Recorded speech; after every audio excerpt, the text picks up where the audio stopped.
Hello everyone, welcome to our YouTube channel. तो इस video में हम बात करेंगे लिस्ट की। प्रीवियस वीडियो हमने स्ट्रिंग्स देखा था कि पाइथन में स्ट्रिंग कैसे क्रिएट करते हैं, उस पर जो भी नॉर्मली ऑपरेशन होते हैं वो देखा था। इस वीडियो में हम लिस्ट के बारे में देखेंगे एंड उस पर कौन कौन से ऑपरेशन होता है नॉर्मली वो देखेंगे। तो चलते हैं, पहले हम लिस्ट के बारे में बात करते हैं कि लिस्ट होता क्या है। तो लिस्ट जो है वो क्या होता है, हेट्रोजीनियस डेटा टाइप होता है। हेट्रोजीनियस का मतलब आप उसमें एक ही लिस्ट में अलग अलग डेटा टाइप की वैल्यू स्टोर कर सकते हो। Integer, string, float, complex value, कोई भी आप चीजें स्टोर कर सकते हो, ठीक है। और लिस्ट जो होता है वो म्यूटेबल होता है, यानी अगर आपने एक बार वैल्यूज असाइन कर दी लिस्ट में तो आप चेंजेस कर सकते हो। जबकि स्ट्रिंग जो था वो इम्यूटेबल था, तो उसमें आप चेंजेस परफॉर्म नहीं कर पाए थे, एरर जनरेट हो जाता था, ठीक है। तो चलिए देखते हैं पहले लिस्ट कैसे क्रिएट करेंगे। तो लिस्ट क्रिएट करने के दो तरीके हमारे पास है। एक तो है स्क्वायर ब्रैकेट का यूज करके, दूसरा हमारे पास है लिस्ट बिल्ट इन फंक्शन। तो एक एक करके देखते हैं। तो मैंने अभी 1 to इंटीजर वैल्यू दे दी, अब मैं इसमें स्ट्रिंग वैल्यू दे रहा हूँ एंड देन फ्लोट वैल्यू भी दे रहा हूँ एंड देन बूलियन वैल्यू भी दे रहा हूँ, true and false like true. तो अब पहले हम चेक कर लेते हैं कि लिस्ट क्रिएट हुई या नहीं। अगर वेरीफाई करना है कि जो ए है वो लिस्ट है या नहीं, तो हम क्या करेंगे, टाइप बिल्ट इन फंक्शन। तो टाइप ऑफ चेक करने पर हमें क्या मिलेगा, लिस्ट, ठीक है। अगर आपको इस तरीके से नहीं निकालना है, दूसरे तरीके यानी लिस्ट बिल्ट इन फंक्शन, तो वो भी हमारे पास। तो उससे अगर आप यूज करते हो नॉर्मली, तो इससे क्या होगा, एम्प्टी लिस्ट क्रिएट हो जाएगा। और ये कैसे पता चलेगा कि एम्प्टी लिस्ट है, तो ये बहुत इजी है। एम्प्टी लिस्ट अगर आपको पता करना है तो आप क्या करो, लेंथ चेक कर लो। तो लेंथ ऑफ बी जैसे चेक करोगे वो क्या आ जाएगा कि वो 0 है। और लेंथ ऑफ ए जो हमने दिया था, अगर वो चेक करनी है उसकी लेंथ कितनी है, तो 5। तो हमें अगर लेंथ चेक करनी है लिस्ट की, तो वो कैसे चेक करेंगे, using alien built in function, ठीक है। तो ये तो दो तरीके थे। अब इसमें एक और है कि जैसे सी है, ठीक है, और मुझे लिस्ट ऑफ कैरेक्टर्स बनाना है स्ट्रिंग से, तो वो भी कर सकते हो। तो मेरी एक स्ट्रिंग है पाइथन और मैंने वहां पे list built in function use कर लिया, ठीक है। तो अब जो होगा सी, वो क्या होगा, लिस्ट ऑफ कैरेक्टर्स क्रिएट हो जाएगा। तो देखो ये कैरेक्टर्स आ गए, पी वाई टी एच और ओ एन, ऐसे एन भी आ गया। तो लिस्ट ऑफ कैरेक्टर्स आ गया, ठीक है। अब कोई कह रहा है कि नहीं यहाँ पे पास करनी पड़ेगा, तो ये वैल्यू आप वेरिएबल में भी असाइन कर सकते हो, उसके बाद क्रिएट, फिर उस पर लिस्ट फंक्शन अप्लाई कर सकते हो, ठीक है। तो जैसे मैंने डी लिया एंड मैंने जो पाइथन वैल्यू थी वो एक वेरिएबल को असाइन कर दी, वैर, ठीक है। वैर ले लो या ABCD कुछ भी ले लो, ठीक है। फिर यहाँ पे पाइथन लिखा एंड देन उसके बाद मैंने क्या किया, लिस्ट वैर, ठीक है। तो ऐसे भी कर लो, दोनों तरह से कर सकते हैं, ठीक है। तो लिस्ट ऑफ कैरेक्टर्स क्रिएट हो गए। तो ये दो तरीके थे कि लिस्ट क्रिएट करने के। अब बात करते हैं कि एलिमेंट एक्सेस कैसे करेंगे लिस्ट में। जैसे स्ट्रिंग में किया करते थे इंडेक्सिंग, वैसे ही लिस्ट में भी हम क्या कर सकते हैं, इंडेक्सिंग का यूज कर सकते हैं। तो हमारे पास डी है जो कि लिस्ट ऑफ कैरेक्टर। अगर मुझे इसकी पहली वैल्यू एक्सेस करनी है यानी पी एक्सेस करना है, तो मैं क्या लिखूंगा, D square bracket and then 0, तो मुझे क्या मिल जाएगा, पी, ठीक है। तो वैसे ही अगर कोई कहेगा कि नहीं मुझे सेकंड वैल्यू एक्सेस करनी, सेकंड वैल्यू, ठीक है, यानी वाई। अगर मैं कहता कि सेकंड इंडेक्स का एलिमेंट एक्सेस करना है, तब मैं बात कर रहा होता टी की, यानी सेकंड इंडेक्स का, सेकंड इंडेक्स यानी पोजीशन वैल्यू 3, ठीक है। क्योंकि इंडेक्सिंग 0 से स्टार्ट होती है, तो 0 1 2, सेकंड इंडेक्स यानी थर्ड पोजीशन की बात कर रहे हैं। तो अगर आपको सेकंड इंडेक्स वाला एलिमेंट प्रिंट करना है तो क्या लिखूंगा, डी एंड 2 इंडेक्स, तो क्या प्रिंट होगा, टी। तो ये था कि लिस्ट में एक्सेस कैसे करते हैं एलिमेंट्स को, ठीक है। फिर आता है कि अगर हमें जैसे स्लाइसिंग का कॉन्सेप्ट पड़ा था, स्ट्रिंग में स्लाइसिंग यानी कुछ पार्ट ही केवल हमें क्या करना है, निकालना है उसमें से। तो वैसे ही लिस्ट में भी स्लाइसिंग होता है, सिमिलर बिल्कुल सिंटैक्स है। तो अगर आपको स्लाइस करना है यानी कुछ पार्ट ही एक्सेस करने हैं, जैसे डी में मेरे पास PHON है, मुझे इसके कुछ पार्ट एक्सेस करने, तो मैं क्या यूज करूंगा, ठीक है। तो अगर आप स्लाइसिंग कर रहे हो तो कोलन लगाया, ठीक है। मुझे सेकंड इंडेक्स से लेके लास्ट तक के इंडेक्स या सेकंड इंडेक्स से लेके 5th इंडेक्स तक की वैल्यू करनी है, स्लाइस करना है यानी निकालना है, कट करना है। तो प्रिंट ETHO आ जाएगा पाइथन में, ये second index, third index, 4th index, और यहाँ पे 5 मेंशन। तो मैंने बताया था लास्ट टाइम भी स्ट्रिंग स्लाइसिंग में कि एक कम चलता है, यानी 2:5 दिया है तो क्या क्या एक्सेस करेगा, 2, 3 एंड 4th इंडेक्स की वैल्यूज को एक्सेस करेगा, और डी में कोई चेंजेस नहीं हुआ होगा क्योंकि स्लाइस है तो स्लाइस उसने निकाल के ई को दे दिया, बट डी में कोई चेंजेस नहीं होगा, डी वैसा का वैसा पाइथन बना होगा लिस्ट ऑफ कैरेक्टर्स। तो ये था कि एक्सेसिंग एलिमेंट कैसे करते हैं, ठीक है। 2:5 लिखा, वैसे ही है।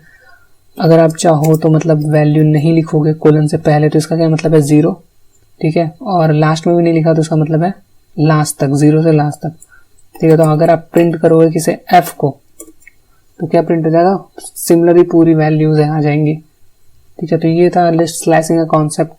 अब बात करते हैं कि एलिमेंट ऐड कैसे करेंगे लिस्ट में, एलिमेंट ऐड कैसे करेंगे। तो उसके लिए लिस्ट में 2 मेथड्स हैं, एक तो अपेंड मेथड है, ठीक है, पहले वो देखते हैं। तो मेरी जो डी लिस्ट है या एफ लिस्ट है मेरे पास, मान लो एफ लिस्ट है पाइथन, ठीक है। अब मुझे इसमें आखिरी मुझे एक और एलिमेंट ऐड करना है, एन के बाद ओ ले लेते हैं, ठीक है। तो मैं क्या करूंगा, F dot append method use करूंगा, जो एलिमेंट ऐड करना है उसकी वो वैल्यू यहाँ पे लिख दो अपेंड के अंदर। तो मैंने लिखा कि मुझे ओ है वो करना है एक्सेस या वाई लिखना है, तो मैंने एफ डॉट अपेंड किया। फिर मुझे एफ की वैल्यू चेक करनी है तो प्रिंट एफ लिखो, ठीक है। तो जो वाई वैल्यू थी जो हमने अपेंड की है लास्ट में, तो कहाँ गई लास्ट में, तो अपेंड मेथड क्या करता है, लिस्ट में एलिमेंट लास्ट से ऐड करता है, यानी पीछे से ऐड करता है। तो हमने वो लिखा वाई, अपेंड में वाई पास किया तो वाई क्या हो गया, पीछे ऐड हो गया। और जुपिटर के केस में अगर आपको प्रिंट करानी है तो प्रिंट स्टेटमेंट लिखने की जरूरत नहीं होती, यानी प्रिंट फंक्शन यूज करने की जरूरत नहीं है, आप डायरेक्ट एफ भी लिख दो तब भी वो प्रिंट कर देगा, ठीक है। तो ये जुपिटर का थोड़े से फायदे हैं। जुपिटर नोटबुक, ये रहा जुपिटर नोटबुक, ओके। तो ये था कि हम एलिमेंट ऐड कैसे करेंगे। तो ये पहला मेथड था जिसमें अपेंड था। तो अपेंड क्या कर रहा है, एलिमेंट ऐड कर रहा है पीछे लास्ट, लिस्ट के लास्ट में जो भी एलिमेंट हमने मेंशन किया वो ऐड कर रहा है। लेकिन अब कोई कहेगा कि नहीं मुझे पीछे ऐड नहीं करना, यानी लास्ट से ऐड नहीं करना, मुझे एक गिवन पोजीशन पे एलिमेंट ऐड करना है, तब उसके लिए हमारे पास दूसरा मेथड है इंसर्ट। तो मैंने एफ डॉट इंसर्ट, इंसर्ट में क्या होता है, इंसर्ट फंक्शन, या यहाँ पे इंसर्ट मेथड है क्योंकि जो एफ है यानी लिस्ट वो एक ऑब्जेक्ट है, क्योंकि पाइथन जो हमारी लैंग्वेज है वो ऑब्जेक्ट ओरिएंटेड लैंग्वेज है, यानी वो हर एक चीज को ऑब्जेक्ट की तरह ट्रीट करती है, और हर ऑब्जेक्ट से एसोसिएटेड जो भी होता है वो मेथड होता है, फंक्शंस नहीं होते, मेथड ऑब्जेक्ट से एसोसिएटेड मेथड होता है, ठीक है। तो इंसर्ट जो है वो लिस्ट का मेथड है, तो हम उसका यूज कर रहे हैं। तो हमें इंसर्ट करना है तो हम पहले टू, और हमें यानी टू इंसर्ट कहाँ करना है, तो सेकंड इंडेक्स पे हमें इंसर्ट करना है। कौन सा एलिमेंट इंसर्ट करना है, तो हमने लिखा 10 हमें इंसर्ट करना है, ठीक है। तो हम रन करते हैं एफ डॉट इंसर्ट एंड फिर प्रिंट करा गया एफ लिख के हम चेक कर सकते हैं कि इंसर्ट हुआ या नहीं हुआ। तो ये सेकंड इंडेक्स पे 10 क्या हो गया, इंसर्ट हो गया। तो ये दूसरा तरीका है। तो ये 2 मेथड थे, एक इंसर्ट था और एक अपेंड, जिसके थ्रू आप एलिमेंट ऐड कर सकते हो। अपेंड में ये है कि जो भी एलिमेंट आप ऐड करोगे वो लिस्ट के लास्ट में ऐड होगा। इंसर्ट में ये है कि आपको जो भी इंडेक्स नंबर पे एलिमेंट इंसर्ट करना है उस इंडेक्स पे एलिमेंट इंसर्ट हो जाएगा, ठीक है। तो ये तो था ऐड एन एलिमेंट की ऐड कैसे करेंगे। अब बात आता है रिमूव करने का, कि हमें रिमूव करने हैं एलिमेंट तो कैसे करेंगे। तो इसके भी हमारे पास 2 तरीके हैं, एक है रिमूव मेथड, तो पहले वो देखते हैं। तो मान लो मैंने 10 ऐड किया था तो मुझे वो रिमूव करना है, ठीक है। तो आपको ये करना है एफ डॉट रिमूव, जो भी एलिमेंट आपको रिमूव करना है उसकी वैल्यू दे दो। तो लिख दिया 10, तो ये क्या करेगा, एलिमेंट रिमूव कर देगा। फिर हम एफ को प्रिंट करा के देख लेते हैं कि आ क्या रहा है। तो 10 जो था पहले वो रिमूव हुआ। कभी कभी ऐसा हो सकता है कि 2 वैल्यूज हमारे पास है, जैसे इस केस में हमारे पास y क्या है 2 टाइम्स है, ठीक है। तो रिमूव क्या करेगा, जो भी पहले वैल्यू से मिलेगी, यानी जो भी पहला इंडेक्स होगा उस रिपीटेड एलिमेंट का, वो एलिमेंट क्या करेगा, रिमूव कर देगा। तो इसने क्या किया, रिमूव कर दिया। तो एफ को प्रिंट कराते हैं तो देखो जो पहले वाला y था वो गायब हो गया, ठीक है। और अगर कोई एलिमेंट आप ऐसा पास करते हो जो कि वो एग्जिस्ट ही नहीं करता तो वो एरर जनरेट कर देगा रिमूव, ओके। तो अब बात करते हैं दूसरे मेथड की, जो कि पॉप मेथड है। पॉप मेथड में आप क्या कर सकते हो, अगर आपने केवल पॉप लिखा तो ये क्या करेगा, लिस्ट के लास्ट में से एलिमेंट ड्रॉप कर देगा। ड्रॉप मतलब निकाल देगा। तो अगर मैंने एफ डॉट पॉप किया है तो वो ये निकाल देगा और एलिमेंट रिटर्न करता है। तो एफ डॉट पॉप जो होगा वो क्या करेगा, वाई एलिमेंट निकाल देगा, क्योंकि सबसे लास्ट में यही है और यही रिटर्न भी करता है। ठीक है, तो अगर हम लिखेंगे तो देखो वाई आ जाएगा। और उसके बाद अगर हम एफ प्रिंट कराते हैं तो हमें एलिमेंट लिस्ट मिल गई जिसमें वाई अब नहीं है क्योंकि वो पॉप हो चुका है। तो ये दो तरीके थे। और एक और बात, पॉप में आप इंडेक्स भी पास कर सकते हो कि किस इंडेक्स पे जो एलिमेंट है, कौन से इंडेक्स वाले एलिमेंट को आप निकालना चाहते हो। तो मैंने लिखा 0th, यानी फर्स्ट एलिमेंट को क्या करना चाहते हो, आप निकालना चाहते हो। तो पॉप 0 हो गया, यानी पॉप 0 निकल गया और यहाँ पे पी आ गया। ठीक है, तो एफ अगर प्रिंट करोगे तो पी गायब हो चुका होगा, तो THON हमारे पास बचा। ठीक है, अब बात करते हैं कि अगर आपको, जैसा मैंने बताया था कि लिस्ट में आप वैल्यू चेंज कर सकते हो, तो हमारे पास जो एफ वैल्यू है वो है THON। अब मैं चाहता हूँ एफ यानी टी की जगह पी आ जाए, तो एफ 0th इंडेक्स पे टी है, तो F 0 is equal to P. ठीक है, उसके बाद हम एफ प्रिंट कर लेंगे तो ये क्या आ जाएगा, वहां पर पी आ जाएगा। तो ये म्यूटेबल है, यानी you can perform changes in it, आप उसमें चेंजेस कर सकते हो एक बार लिस्ट बनाने के बाद। अब बात आता है कि आइटरेट कैसे करेंगे लिस्ट में। आइटरेट का मतलब है कि एलिमेंट को एक्सेस करना है थ्रू लूपिंग। तो वो कैसे करोगे, तो आप फॉर लूप या वाइल लूप यूज करो। मैं फॉर लूप से आपको दिखा देता हूँ, फॉर आई इन। ठीक है, तो वैसे ही फॉर आई इन एफ, यानी आई जो होगा एफ में मैंने प्रिंट लिखा आई, तो आई एक बार पी होगा, फिर पी आएगा यानी पी प्रिंट हुआ, फिर आई एक बार एच होगा, फिर एच प्रिंट हुआ, फिर आई एक बार ओ हुआ, तो ओ आई एक बार एन होगा, एन प्रिंट होगा। तो ऐसे आइटरेट करेगा। ठीक है, PHON। अगर आप चाह रहे हो कि नहीं आप इंडेक्सिंग का यूज करो तो वही फॉर आई इन क्या करना है, रेंज फंक्शन और LEN यानी लेंथ निकालनी पड़ेगी एफ की। ठीक है, और एफ प्रिंट क्या करना है आपको, एफ ऑफ आई। तो range of length of F का क्या मतलब है कि रेंज ऑफ 4 यानी 0 1 2 3, क्योंकि एक कम ही क्या करता है, एक कम तक क्रिएट होती है सीरीज, तो 0 से लेकर 3 तक सीरीज क्रिएट होगी, तो फिर से वही चीज प्रिंट हो जाएगी। तो ये तो आइटरेट था कि ऐसे ही आप वाइल लूप लेके भी कर सकते हो। ठीक है, अब बात आती है कि मर्जिंग कैसे करेंगे। हमारे पास दो लिस्ट है, हम दो लिस्ट को मर्ज करना चाहते हैं, यानी दोनों को कंबाइन करना चाहते हैं। तो उसके लिए हमारे पास दो मेथड है, एक तो प्लस ऑपरेटर जो पहले हम देखेंगे। तो मैंने लिखा डी। ठीक है, हमारे पास दो लिस्ट हैं, दो लिस्ट कौन कौन सी, तो हमने 1 2 3 लिखा प्लस, और ऐसा नहीं है कि दोनों list same integer data type हो, कोई भी ले लो। तो मैंने इस बार स्ट्रिंग लिखी 1 2 3 स्ट्रिंग। ठीक है, एंड देन पाइथन। तो ये क्या होगा, लिस्ट कॉनकैटिनेशन एक तरह से है, जैसे स्ट्रिंग कॉनकैटिनेशन है वैसे लिस्ट कॉनकैटिनेशन है।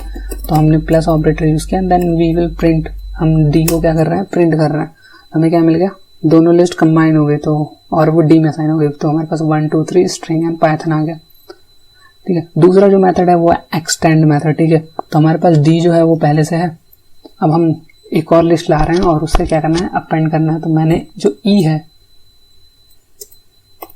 ई में हमारे पास एलिमेंट है मान लो 4 5 6, और मुझे क्या करना है, इसको मर्ज करना है डी में। तो हम क्या करेंगे, डी डॉट एक्सटेंड। तो एक्सटेंड मेथड क्या करता है, उस लिस्ट में से जो दूसरी लिस्ट है उसमें से एलिमेंट निकालेगा, यानी इस केस में 4 5 6 निकालेगा और उससे क्या कर देगा, अपेंड कर देगा किसमें, डी में। तो ई में से एलिमेंट निकाला और डी में अपेंड कर दिया। ठीक है, और फिर डी को प्रिंट कर लो। डी को अगर हमने जैसे प्रिंट किया तो हमें क्या मिल गया, 1 2 3 स्ट्रिंग पाइथन 4 5 6 एक्सटेंड हो गया वो। ठीक है, तो ये एक तरीका था मर्जिंग का। दूसरा आखिरी मतलब सेकंड लास्ट जो है हमारे पास, सॉर्टिंग की। लिस्ट में सॉर्टिंग कैसे परफॉर्म करोगे, तो हमारे पास एक लिस्ट है ये, ठीक है, और उसमें हमें सॉर्ट करना है। तो उसमें मैंने रैंडमली वैल्यू असाइन कर दी, 0 then 2 then 3। अब मुझे इसको क्या करना है, सॉर्ट करना है। तो ये सॉर्ट करने के लिए सिंपल मेथड है, सॉर्ट मेथड अगर आप करोगे तो ये क्या करेगा, लिस्ट को सॉर्ट कर देगा। ठीक है, तो अब आप ए प्रिंट करो तो ये सॉर्टेड ऑर्डर में आ जाएंगे, यानी असेंडिंग ऑर्डर में 0 1 2 3 5 20। अब कोई कह रहा है कि नहीं मुझे ऐसा नहीं चाहिए, मुझे डिसेंडिंग ऑर्डर में सॉर्टिंग चाहिए। तो मैंने क्या लिखा, ये तो सॉर्टेड है पहले से, कोई बात नहीं, ए डॉट सॉर्ट। अगर नहीं रहता तो सॉर्ट कर देता, और मैंने रिवर्स कीवर्ड यूज किया और उसको क्या कर दिया, ट्रू, यानी रिवर्स पैरामीटर को ट्रू कर दिया, यानी वो क्या करेगा, उसे डिसेंडिंग ऑर्डर में सॉर्ट कर देगा। ठीक है, तो फिर हम ए प्रिंट करते हैं, तो अभी क्या होगा, रिवर्स हो गई जो हमारी लिस्ट थी। अब बात करते हैं जो लास्ट है वो है निगेटिव इंडेक्सिंग।